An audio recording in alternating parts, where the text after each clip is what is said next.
Sobat MNC GPIB dimanapun berada.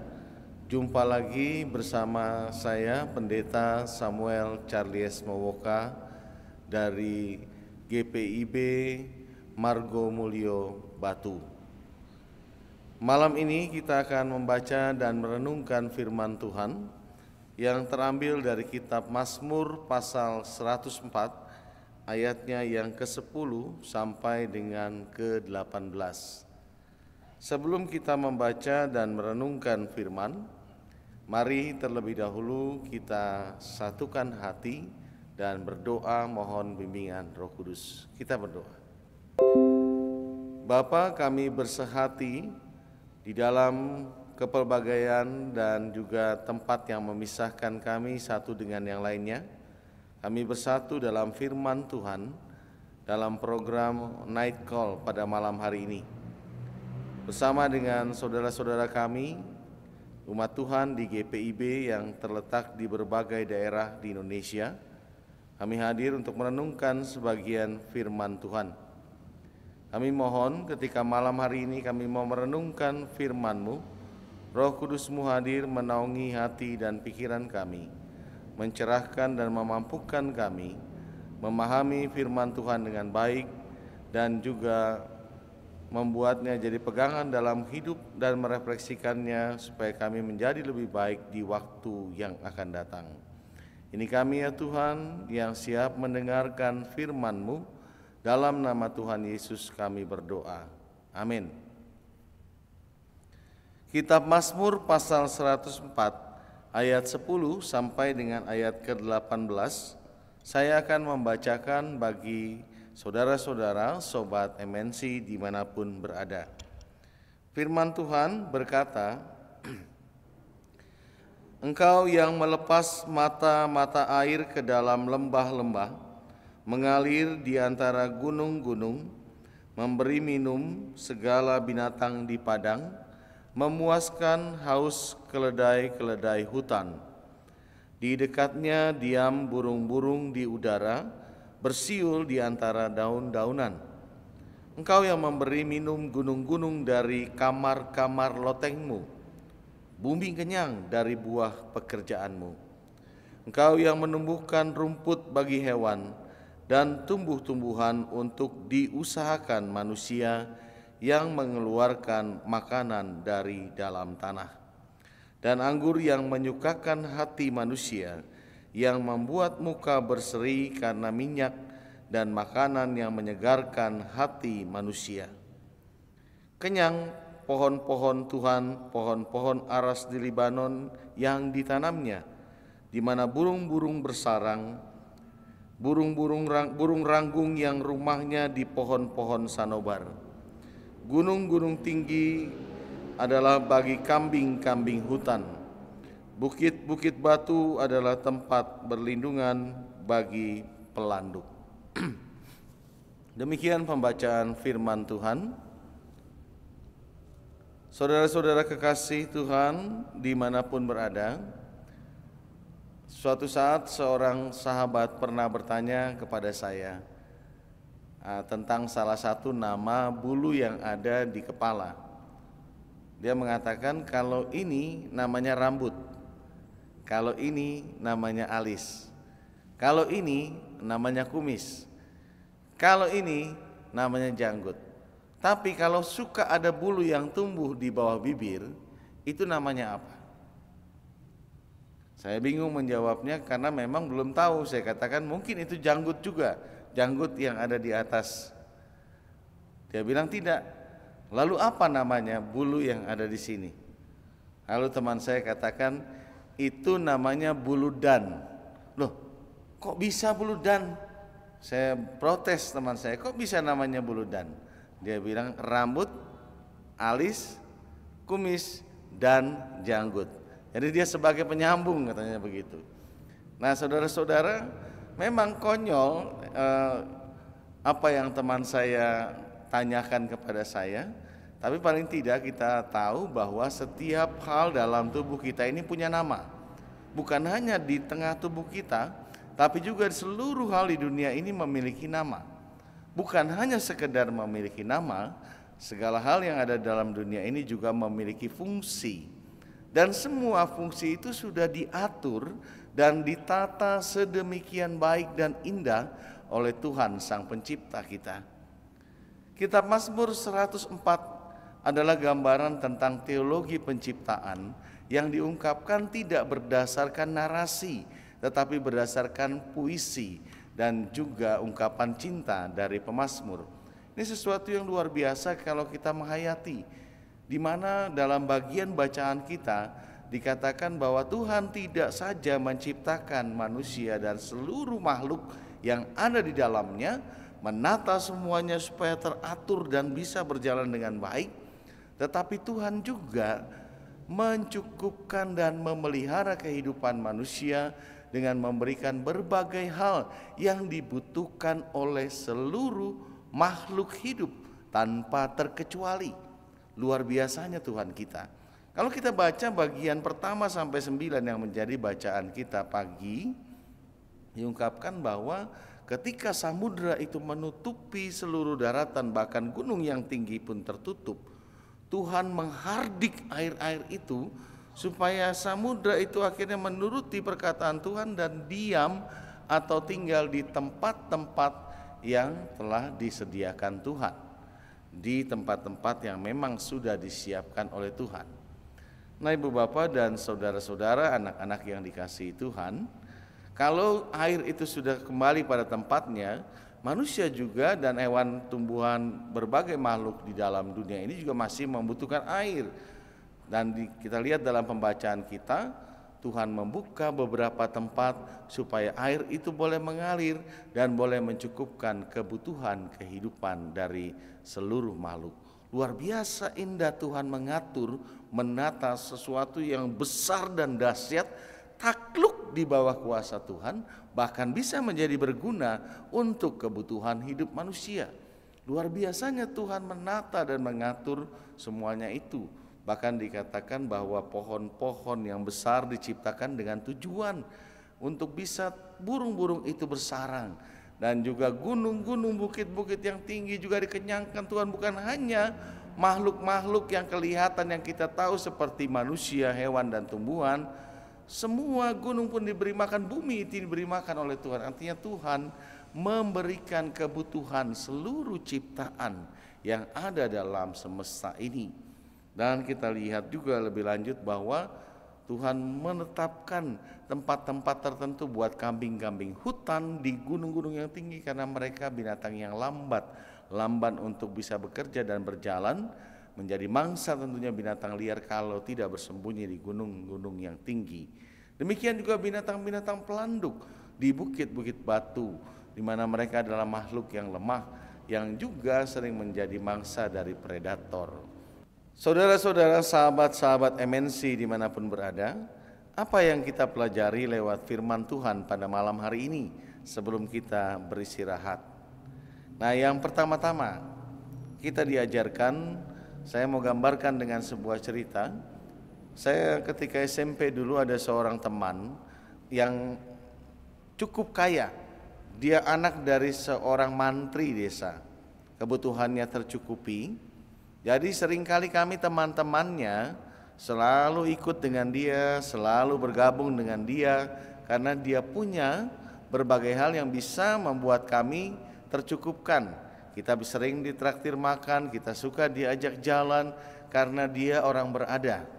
Dan karena itu kita hormat, kita tunduk terhadap dia. Dia bilang apa kita ikut, dia mau contek PR kita kasih. Bahkan ketika ujian pun kalau dia minta jawaban, kita kasih juga.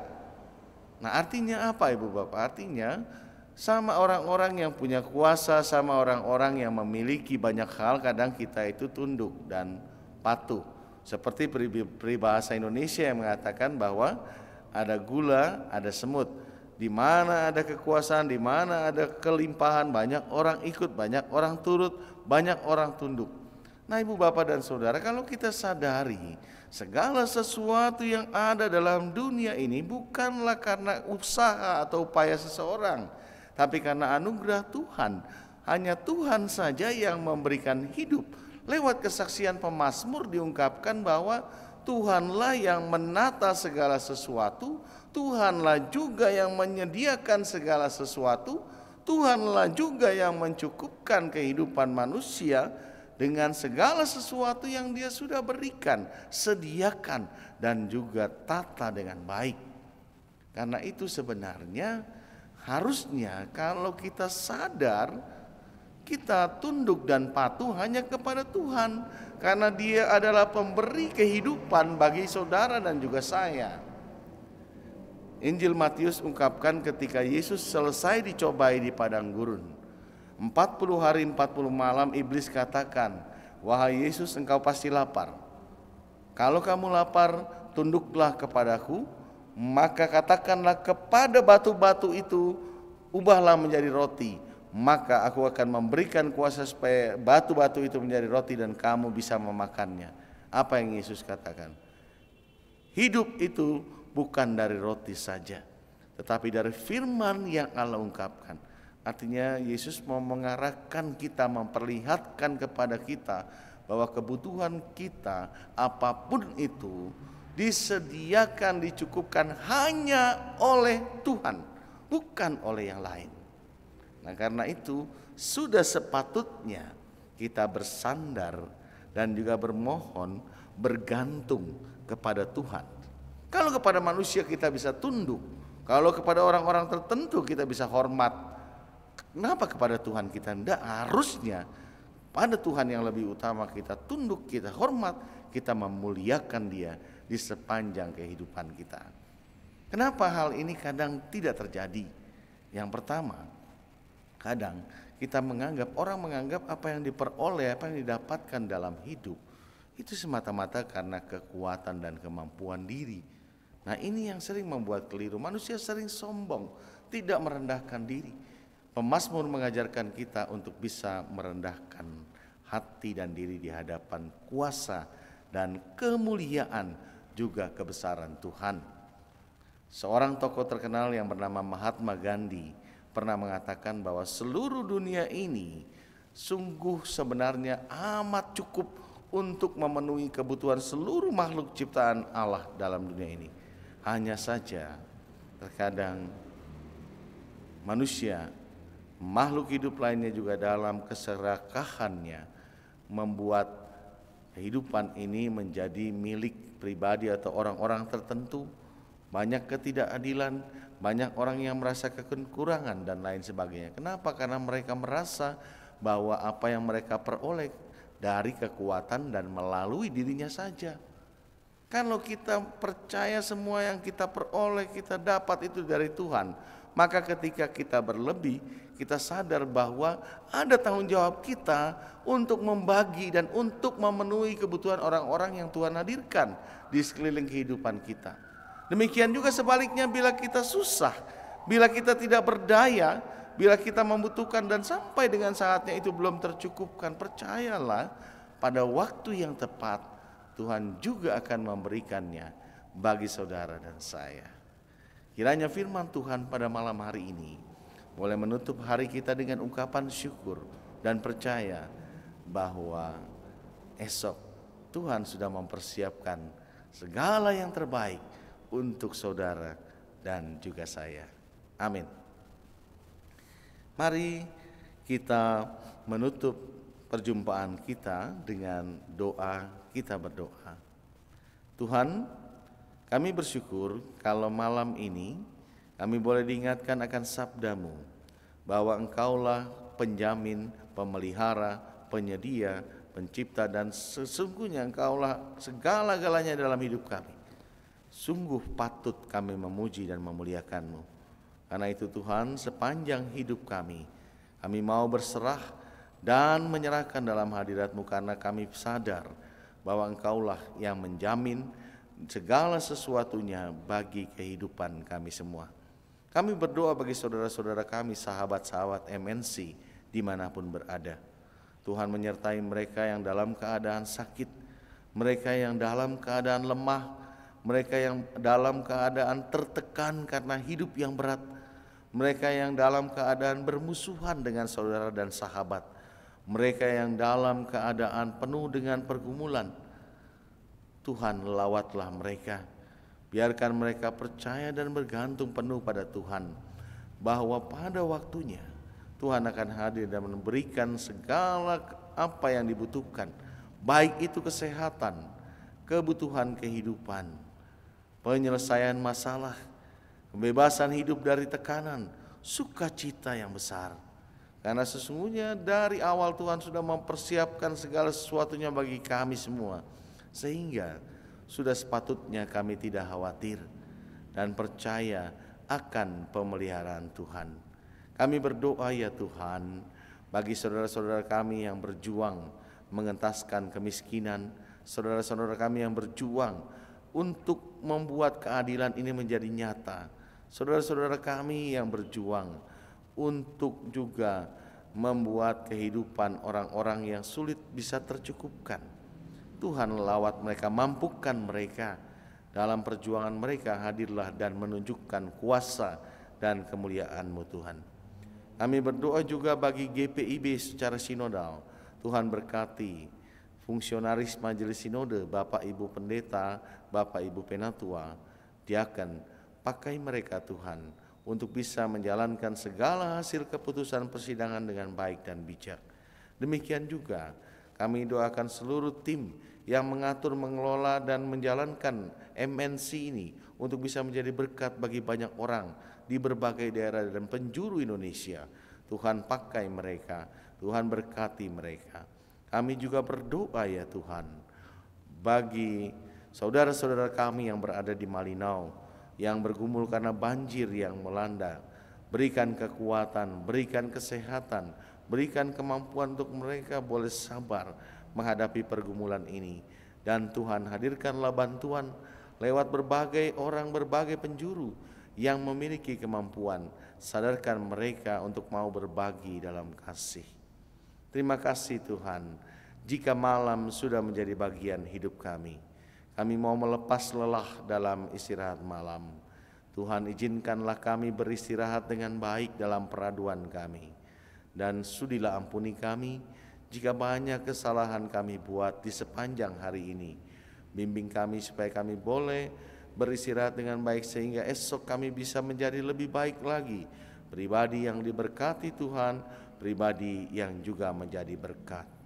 Terima kasih Tuhan. Inilah doa dan ungkapan syukur kami. Di dalam nama Tuhan Yesus kami berdoa dan mengucap syukur. Amin. Selamat malam saudara-saudara dari Kota Batu. Saya mengucapkan selamat beristirahat. Tuhan Yesus memberkati.